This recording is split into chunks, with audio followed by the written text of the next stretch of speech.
ዛሬ በህይወታችሁ ላይ አንገት ዝቅ እንድታደርጉ ምክንያት የሆነ ጉዳይ ነገ ቀና የምትሉበት ምክንያት ይሆናል።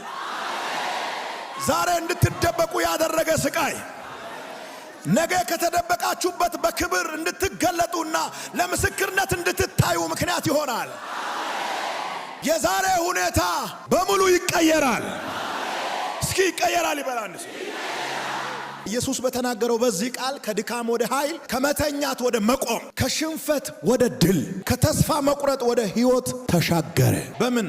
በዚህ ቃል ተነሳ፣ አልጋህን ተሸክመ ሂድ። አንድ የእግዚአብሔር ቃል የቤተሰብ ችግር ሊለውጥ ይችላል። አንድ የእግዚአብሔር ቃል የጤና ችግርን ሊለውጥ ይችላል። አንድ የእግዚአብሔር ቃል የፋይናንስ ችግርን ሊለውጥ ይችላል።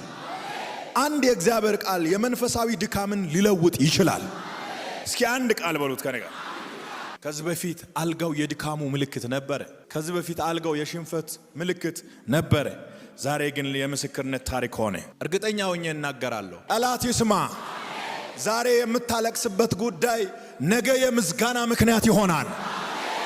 ዛሬ የምታለቅስበት ጉዳይ ነገ የምስክርነት ምክንያት ይሆናል።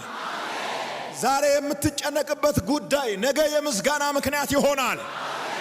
የ38 ዓመት እንባ፣ የ38 ዓመት ስቃይ፣ የ38 ዓመት መጠበቅ በአንድ የኢየሱስ ቃል ተለወጠ።